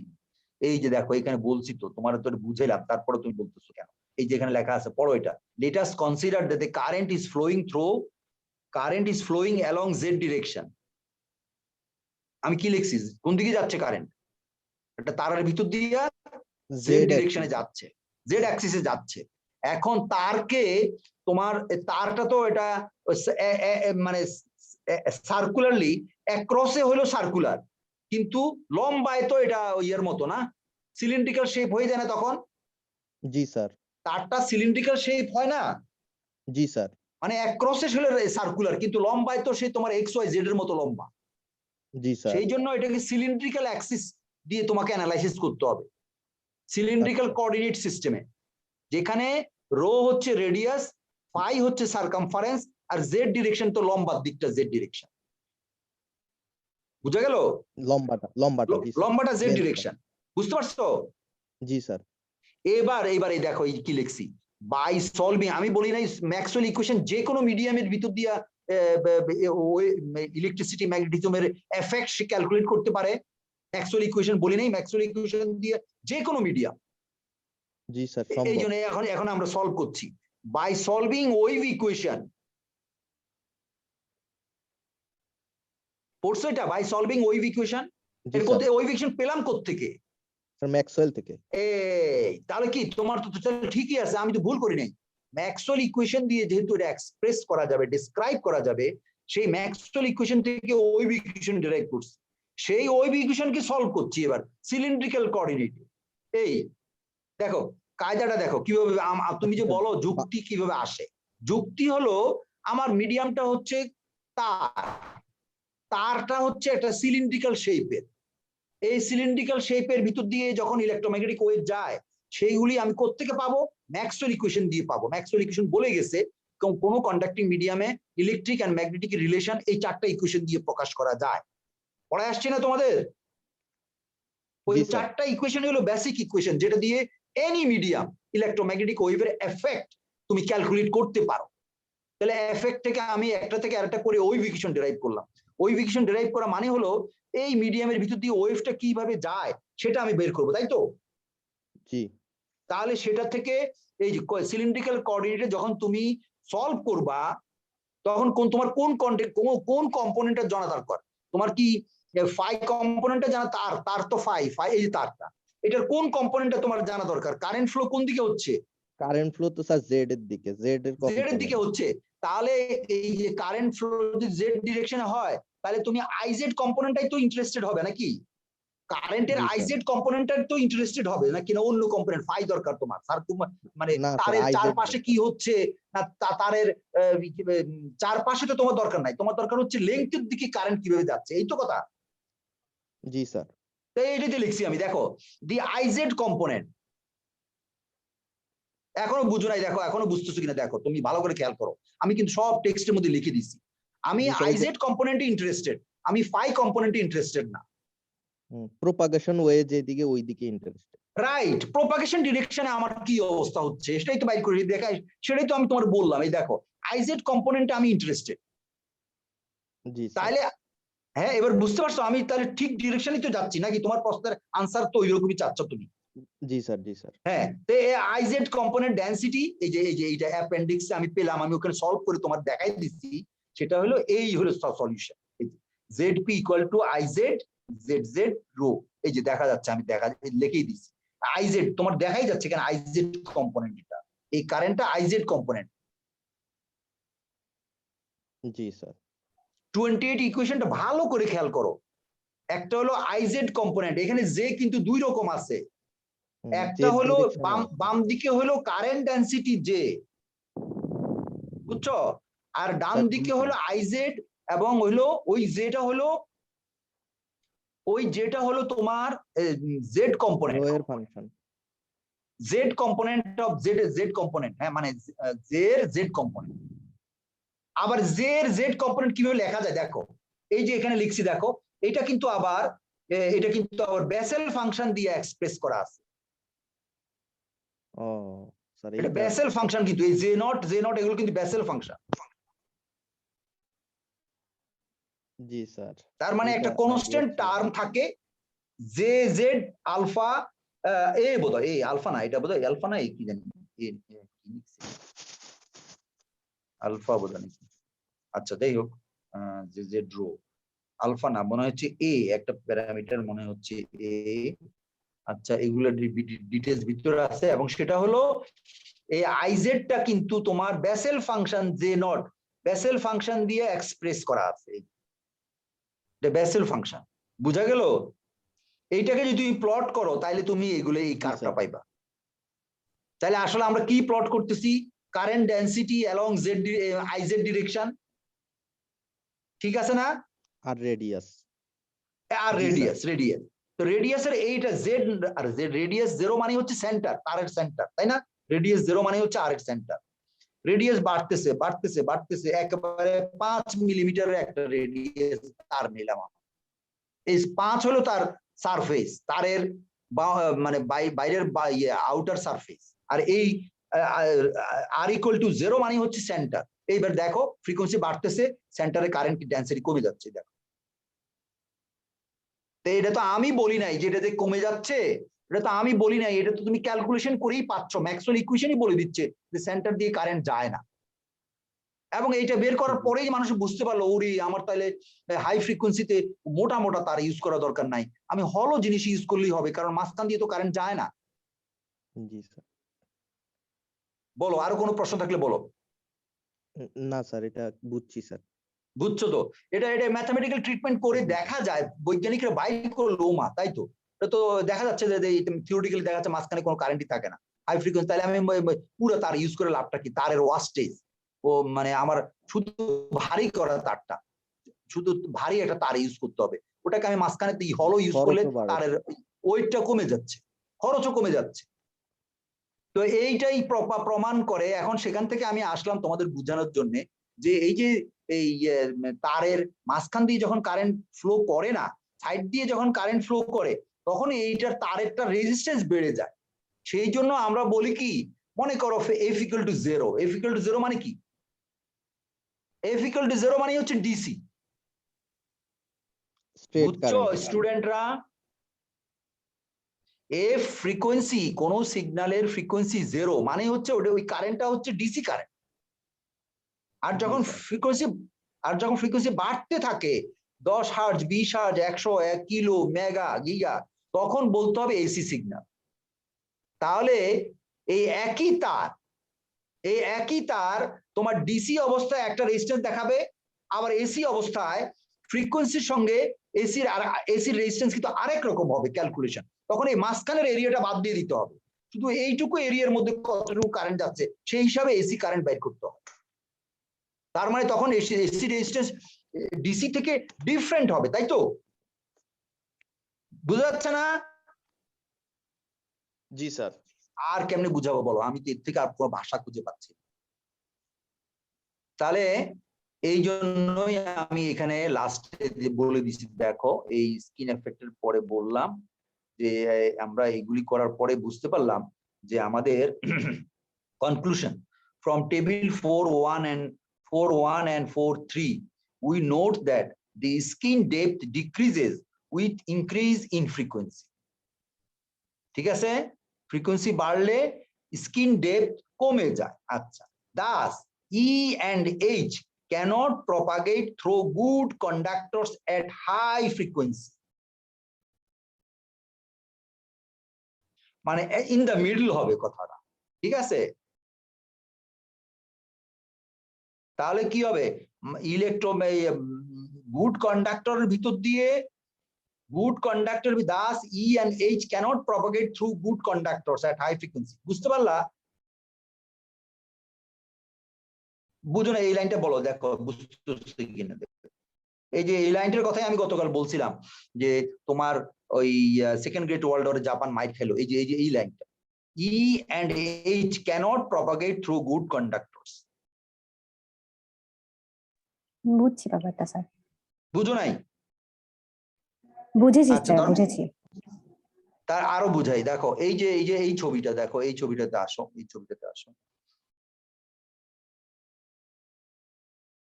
এই যে ছবিটা, মনে করো এই যে ওয়েভ আসতেছে, এই যে কপার, এর ভিতর দিয়ে কারেন্ট যত যায় তত, আমি তো এটা বলছি যে হাই ফ্রিকোয়েন্সি কমতে কমতে কমতে, মানে এই যে সারফেসটা আছে, প্রথম স্টার্টিং সারফেস, এর কাছে এসে শেষ হয়ে যাবে, এটার ভিতরে আর ঢুকবে না, মানে এতই কম। আমাদের বললাম না, একটা চুলের 15/1 ডায়ামিটারে এইটুকু ডিস্টেন্স হয়তো ঢুকে সে ইলেকট্রোম্যাগনেট, তারপরে সে ডাই ডাউন হয়ে যায়, জিরো হয়ে যায় তার অ্যাম্পলিটিউড। তাহলে কি মনে করো, যদি তুমি 1 সেন্টিমিটার পুরু একটা কপার প্লেট ইলেকট্রোম্যাগনেটিক ওয়েভের সামনে ধরো, ইলেকট্রোম্যাগনেটিক ওয়েভ প্রপাগেট করতে পারবে সেটার ভিতর দিয়ে? হ্যালো, পারবে না। পারবে না। তাহলে কি করতে হবে, ইলেকট্রোম্যাগনেটিক ওয়েভকে যদি ব্লক করতে হয়, তাহলে তুমি একটা কপার প্লেট তার সামনে ধরো, তাহলে তুমি ইলেকট্রোম্যাগনেটিক ওয়েভকে মানে ব্লক করতে পারবা, তার প্রপাগেশন বন্ধ করতে পারবা। আচ্ছা, এই রিলেটেড একটা পয়েন্ট বলি, তোমাদের যদি কারো 4তলা 5তলা বাড়ি থাকে, সেখানে যদি ছাদে বিকালবেলা ঘুরতে উঠো আর দেখো পাশেই একটা মানে মোবাইলের বেস স্টেশন আছে, যেখানে অ্যান্টেনা গুলো ঠিক তোমার চোখের বরাবর, তোমার হাইটই আছে, বুঝতে পারছো? তুমি 3তলা বা 4তলার ছাদে বেড়াইতেছো বিকাল বেলায়, বাসার ছাদে উঠে বেড়াইতেছো 3তলা হাইটে, আর দেখতেছো পাশে একটা বেস স্টেশনের অ্যান্টেনা তোমার হাইটই আছে, 3তলা হাইটই আছে। তাহলে আমি তোমাকে বলবো, ওইখানে তুমি পদচারণা না করে, ঘোরাঘুরি না করে, তুমি ওখানে চারদিক দিয়ে এই ইলেকট্রোম্যাগনেটিক শিল্ডিং কপার প্লেট দিয়ে ব্লক করো। আদারওয়াইজ তুমি যদি 3 মাস 4 মাস 3-4 বছর ওখানে হাঁটাহাঁটি করো, তোমার ক্যান্সার হতে বাধ্য, তুমি ক্যান্সার তোমার হবেই হবে, কারণ তুমি ইলেকট্রোম্যাগনেটিক ওয়েভের রেডিয়েশনে এক্সপোজ হচ্ছ প্রতিদিন 1 ঘন্টা 2 ঘন্টা, এবং এটা প্রতিদিন কয়েক বছর চললে তুমি ক্যান্সারে এফেক্টেড হয়ে যাবে, কারণ হাই ফ্রিকোয়েন্সি সিগন্যালগুলো ডাইরেক্টলি এক্সপোজ করছে তোমার। এমনকি তোমার উইন্ডোজ বরাবর যদিও থাকে, যেখানে তোমার পড়ার টেবিল আছে দেখা যাচ্ছে, তুমি তাকেও তো পারলে বন্ধ করবা, ওখানে ইলেকট্রোম্যাগনেটিক রেডিয়েশন ব্লক করবা, আদারওয়াইজ তুমি ক্যান্সারে ভুগবা অথবা পাগল হয়ে যেতে পারো, মেন্টাল ডিসঅর্ডার দেখা দিবে। এই জন্য দেখবা যে টেলিভিশনের যে হাই ফ্রিকোয়েন্সি যে সেকশনটা থাকে, টিউনার সেকশন বলি আমরা, টিউনার, ওই টিউনার সেকশন অন্যান্য অডিও ভিডিও সেকশনগুলি থেকে আলাদা করার জন্য ওরা করে কি, একটা বক্স বানায়, একটা অ্যালুমিনিয়ামের বক্স বানায়, ওর ভিতরে টিউনার সেকশনটা, হাই ফ্রিকোয়েন্সি সেকশনটা রাখে, যেখানে তার দিয়ে কোয়েক্সিয়াল কেবল দিয়ে শুধু ইনপুট দেওয়া হয়, আউটপুট বের করে আনা হয়, ওটাকে খোলা রাখা হয় না, কারণ ওখান থেকেই ইলেকট্রোম্যাগনেটিক ওয়েভ ওই এই 30 সেন্টিমিটার বা 20 সেন্টিমিটারের যে অডিও সার্কিটটা আছে তাকে সে ডিস্টার্ব করবে রেডিয়েশন। সেই জন্য টিউনার সেকশনটা একটা ব্লক, একটা অ্যালুমিনিয়ামের বক্সের ভিতরে থাকে সাধারণত। পুরনো টেলিভিশন যদি থাকে, আজকে হাতুড়ি দিয়ে ভেঙে দেখবা যে ওর ভিতরে কিন্তু এরকম ভাবে টিউনার সেকশন একটা আছে, যেটা বক্সের মধ্যে, অ্যালুমিনিয়াম বক্সের মধ্যে রাখা, হাই ফ্রিকোয়েন্সি সেকশন। কারণ হাই ফ্রিকোয়েন্সিতে ইলেকট্রোম্যাগনেটিক ওয়েভ ব্লক করার জন্য কন্ডাক্টিং প্লেট দরকার, বুঝতে পারলা?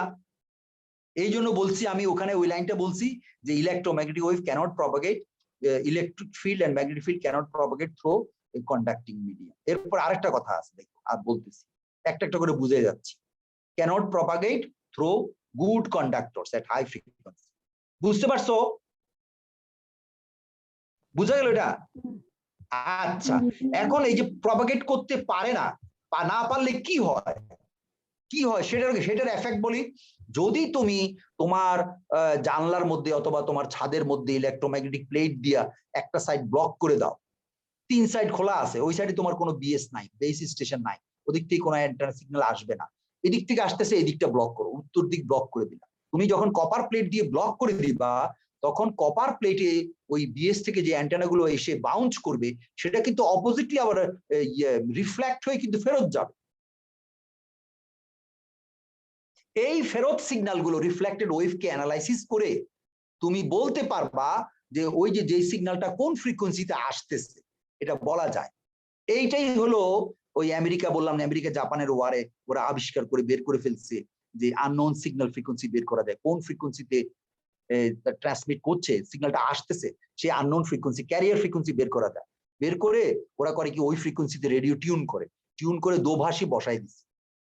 জাপানিজ ভাষায় কথা বলবে, তুমি এই জাপানিজ ভাষাটাকে ট্রান্সলেট করে ফেলবে ইংরেজি, তখন সে জার্মানি বা জার্মানির লোক বসাই দেওয়া আছে, জার্মানি আলাদা জার্মানির কথা বলে ওই রেডিওতে জাপানের সঙ্গে, যে আমরা ওই সাবমেরিনের মাধ্যমে, জাহাজের মাধ্যমে জিনিসপত্র পাঠাইছি, এই এত তারিখে পৌঁছাবে, এত তারিখে এই বন্দর, অত তারিখে এই বন্দর, এইগুলো তারা বলে দেয়। ওইখানে ওই রিলে করাগুলো স্টেশনগুলো সব ট্রান্সলেট হয়ে যাচ্ছে আমেরিকান ইয়েতে, কি বলে, ওই যে জাহাজের মধ্যে যে তাদের ইয়ে থাকে, পোর্ট থাকে, তাদের একটা কি বলে এগুলোকে, ভুলে গেলাম। জাহাজের মধ্যে যে ক্যারিয়ার থাকে, বিমান টিমান ক্যারি করে নিয়ে আসে, যেগুলো কি বলে, যুদ্ধ জাহাজ। এই যুদ্ধ জাহাজ থেকে ওরা সব ইয়ে করে ফেলতেছে, ডিকোড করে ফেলতেছে, আর যুদ্ধ জাহাজের বিমানগুলো উড়ে উড়ে গিয়ে ঠিক ওই পোর্টে ওই সময় গিয়ে বোম মারতে শুরু করে, আধা ঘন্টা বোম মারে, 1 ঘন্টা বোম মারতে শুরু করে, আর ওখানে যত জাহাজ আছে সব ডুবে ডুবে শেষ, আর জাপানে আর পৌঁছানো হয় না। এই যে রিফ্লেক্টেড ওয়েভ, এই যে রিফ্লেক্ট ওয়েভ আমি কয়দিন বুঝাইছিলাম, এই যে সেই লাইন রিফ্লেক্ট কেন করবে, রিফ্লেক্ট করে, এবং রিফ্লেক্টেড ওয়েভ থেকে আমরা এটা বের করতে পারি। আমি তোমাদের নেক্সট ক্লাসে সেটা দেখাবো। আজকে শুধু যে এই সমস্ত এফেক্ট গুলো হচ্ছে, সেই এফেক্ট গুলো বলে যাচ্ছি। একটা হলো যে ভালো কন্ডাক্টরের ভিতর দিয়ে কোনো ইলেকট্রোম্যাগনেটিক ওয়েভ যেতে পারে না, ফলে তুমি যদি কোনো ইলেকট্রোম্যাগনেটিক ওয়েভ ব্লক করতে চাও, তোমাকে একটা ব্লকিং শীট প্যারালালি বসাইতে হবে, একদম পারপেন্ডিকুলারলি, তার ওয়েভের পারপেন্ডিকুলার একটা শীট দিয়ে বসাই দাও, ইলেকট্রোম্যাগনেটিক ওয়েভ ওটা পেনিট্রেট করতে পারবে না। আচ্ছা, করতে তো পারবেই না, উল্টা যেই রিফ্লেক্টেড ওয়েভ হয় সেটা তুমি কাজেও লাগাইতে পারো, বা এটা 2 কাজে ব্যবহার হয়, খারাপ কাজেও ব্যবহার হয়, ভালো কাজেও ব্যবহার হয়। আচ্ছা, গেল। এবার 3 নম্বর লাইনে আসো। In fact current flows just beneath the circular surface of the wire, এবং এই জন্য এসি রেজিস্ট্যান্স এবং আমার ডিসি রেজিস্ট্যান্স, একটা তারের 2 রকম রেজিস্ট্যান্স হতে পারে। এই দেখো, এর আগে তুমি বোধহয়, আমার মনে হয় এই পর্যন্ত তুমি যে পড়ে এসছো, ফার্স্ট ইয়ার সেকেন্ড ইয়ার পর্যন্ত, তারের রেজিস্ট্যান্স কি বলে, ওই আমাদের 10 ওহম, 20 ওহম, 1 কিলো ওহম, এগুলো পড়ে এসছো। এখন দেখো, যে কোনো একটা তারেরও রেজিস্ট্যান্স চেঞ্জ হয়। বুঝতে পারলাম? হ্যালো, লেকচার কিন্তু প্রায় শেষের দিকে। জি স্যার। একটা তার, এটাকে তুমি ডিসি রেজিস্ট্যান্স, এটা ওহম মিটার দিয়ে মাপো, রেজিস্ট্যান্স পাইবা না, হয়তো দেখবে একেবারে পাইলেও একেবারে ভালো একটা মিটার দিয়ে যদি মাপো, যেটার দাম 10 কোটি টাকা, ওইরকম একটা মিটার মাপলে 0.001 ওহম পাইবা। আচ্ছা, ওই তারই যদি তুমি এসি সিগন্যালে ব্যবহার করো, দেখে ওই তারই তুমি মাইপা দেখো, ওখানে প্রায় 10 ওহম, 12 ওহম, 20 ওহম একটা রেজিস্ট্যান্স পেয়ে যাবে। তো এই জন্য এই যে এই রেজিস্ট্যান্স গুলো আমার দরকার, এই জানা দরকার, এসি রেজিস্ট্যান্স, ডিসি রেজিস্ট্যান্স কিভাবে ক্যালকুলেট করে সেটা জানা দরকার। এইগুলো এই লেকচারের শেষ অ্যাপেন্ডিক্সে আমি শুধু এগুলো কিভাবে ক্যালকুলেট করে ম্যাথমেটিক্যাল ট্রিটমেন্ট গুলো দেখাইছি, যেগুলো ইন্টারনেট থেকে নেওয়া, তারপরে পেপার থেকে নেওয়া, এবং এগুলো সব অ্যানালাইসিস গুলো দেওয়া আছে, তোমরা যদি ইন্টারেস্টেড হও দেখতে পারো। আচ্ছা, এটা গেল এই লেকচার। এর পরে লেকচারে এসি রেজিস্ট্যান্স, ডিসি রেজিস্ট্যান্স আমি বলছি, পরে লেকচারটাই হলো এসি রেজিস্ট্যান্স, ডিসি রেজিস্ট্যান্স। দেখছো, এসি রেজিস্ট্যান্স, তার এফেক্ট আমি বলে যাচ্ছি। দেখো, একটা এক্সাম্পল দেওয়া আছে, সেই এক্সাম্পল হিসেবে দেখাই তোমারে, সব দেওয়া আছে, সেই দেওয়া আছে দেখে এই বাইর করলাম আমি, এই যে, হ্যাঁ, তাতে কি বোঝা গেল? এই দেখো, লাস্ট লাইনটা পড়ো, এই যে, which means that our AC is about 149 times greater than RDC. That means DC resistance এর তুলনায় AC resistance 100 থেকে 150 গুণ বেশি হয়। বুঝতে পারছো প্রবলেমটা আমি তোমার সাথে কিভাবে করলাম, কেন করলাম, এগুলো পরে কালকে ম্যাথমেটিক্যাল ট্রিটমেন্ট করাবো। আজকে তোমরা দেখতে পাচ্ছ আমরা এই লাইনটা? জি স্যার, হিউজ ডিফারেন্স। দেখছো RDC কত টাইমস? 149, একটা एग्जांपल দিছি সিম্পল একটা 150, 150 টাইমস, 150 টাইমস। তাহলে এরকম ভাবে এই যে এসি সার্কিট যে তুমি অ্যানালাইসিস করাটা একটু ডিফারেন্ট, ডিসি থেকে একটু আলাদা, এই সমস্ত কারণে এটা আলাদা। এই জন্য ইঞ্জিনিয়ারও আলাদা হয়ে যায়। এসি রেজিস্ট্যান্স ইঞ্জিনিয়ার আলাদা, ডিসি রেজিস্ট্যান্স এরা খুব ভালো হইতে হয়, তা নাহলে তোমার সার্কিট কলাপস করবে, কাজ করবে না। আজকে তোমার লেকচার এটা নেক্সট ক্লাসে শুরু করব। এটা আমি তোমাদের জাস্ট দেখাইলাম এই এক্সাম্পলটা। আজকে যদি কোনো প্রশ্ন থাকে করো, আজকে লেকচারের উপরে কোনো কিছু কেউ যদি বলতে চাইলে বলো। আর ওই যে আমি বললাম যে আমাদের মেরিন যে সাবমেরিনের কথা, সেটা তো বলে ফেললাম না। সাবমেরিন, এই সাবমেরিন যদি এটা হয় ঠিক, এই অঙ্কটা প্রায় আমি পরীক্ষা দেই, এবং ইয়েরা ইউএসএ ইউজ করে 76, আর রাশিয়া 72 কি 73 এইরকম কিছু একটা ইউজ করে, 72 কি 73। বেশি নিচে গেলেও আবার মুশকিল, পারা যায় না, ওই অ্যাম্পলিফায়ার কাজ করে না, এই আর কি। তো কারণ হলো ওই যে পাওয়ার কেবল, যেটা পাওয়ার, এই যে পাওয়ার কেবলের নয়েজে এফেক্ট করে। আমাদের পাওয়ার কেবলগুলির ফ্রিকোয়েন্সি হচ্ছে 50-60 হার্জ, সেগুলো এফেক্ট করে, সেই জন্য একটু দূরে রাখা হয়েছে ইন্টারফারেন্স অ্যাভয়েড করার জন্য। তো এটা হলো ইউএস এরটা আমি জানি, কারণ ওরা বলে দিছে। যে রাশিয়াটা প্রায় কাছাকাছি, অনেক আর্টিকেল পড়লাম, তারা বলে না, তারা বলছে কাছাকাছি, মানে মনে হয় একটু বেশি একটু কমে কিছু একটা হবে। বলো আজকের লেকচারে আর কিছু যদি তোমাদের কোনো বলার কিছু থাকে বলো, নাইলে আজকের লেকচার এখানে শেষ করুন, পরে আর। আচ্ছা, আমাদের কালকেও নাকি একটা লেকচার খালি আছে বলতেছে ইয়ে সাদমিন, তোমরা কি পড়বা নাকি? কালকে কি বার ছিল? কালকে এলো বুধবার না? স্যার আপনি একবারে বৃহস্পতিবারেই নেন একটা ক্লাস, আচ্ছা, তাহলে কারণ মেকআপ তো হয়ে গিয়েছে, দুটা এক্সট্রা ক্লাস মেকআপ হয়ে গেছে স্যার। এটা আপনি আচ্ছা, যদি তাহলে পরে আমি- মিস চলে যায় তখন হচ্ছে আবার। আচ্ছা ঠিক আছে, তাহলে কালকে আর বুধবার আর নেওয়া দরকার, কালকে তো বুধবার। জি স্যার, নাকি? আপনি বৃহস্পতিবারে আপনার আচ্ছা, নরমাল তাহলে কালকে বৃহস্পতিবার বুধবারে ক্লাসে নিচ্ছি না, তাহলে ক্লাস আছে ওটা বৃহস্পতিবারে, নেন। হ্যাঁ বৃহস্পতিবারে নিচ্ছি। ঠিক আছে ঠিক আছে, জি, স্যার। বৃহস্পতিবারে নিচ্ছি। তোমরা লেকচারটা পড়াও, প্রবলেম গুলি করো। আর কোনো প্রবলেম, কোনো কিছু বলবা, জিজ্ঞেস করবা, কিছু কোনো কিছু জানা থাকলে বা কোনো কনফিউশন থাকলে বলো। হ্যালো, স্যার এই শীটটা একবার রিডিং করে যদি প্রবলেম থাকে পরের ক্লাসে আপনাকে জিজ্ঞেস করবো না স্যার। আচ্ছা, ঠিক আছে। আমি তাহলে একটু সেভ করে ফেলি। কয়জন আছে আজকে? নাই বোধহয়, 53 না? 53 আছে। আচ্ছা, তাহলে আমি এটা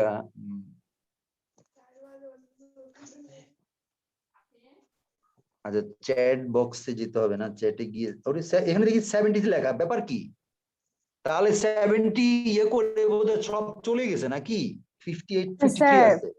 স্যার ক্লাসের মাঝে হচ্ছে অনেকেই থাকে, তারপর হয়তো এই যে ক্লাসের এখন লাস্ট লেখা আছে, 5 এটা মিনিটে। মেসেজ পাঠাইছে 73 দেখতেছি। জি আল্লাহ, স্যার, ক্লাসের লাস্ট 5 মিনিটে হয়তো বের হয়ে যায়, না হলে অনেকের আবার নেট ডিসকানেক্ট হয়ে যায় স্যার। আজকে না নেটটা না, অনেক ইচ্ছা ঝামেলা করে করতেছে। ভাগে, ইচ্ছা করে ভাগে। তোমরা এগুলো যতই বলো, আমি তো বুঝি এগুলো ভাগে সব। ওই যে হয় আমার এখানে ঢুকে হয়তো যাই দেখো ল্যাপের তলে ঘুমাইতেছে। তো আমি সেভ করে নিলাম। ঠিক আছে, আজকের লেকচার এখানে শেষ। খোদা হাফেজ, বাই বাই, খোদা হাফেজ।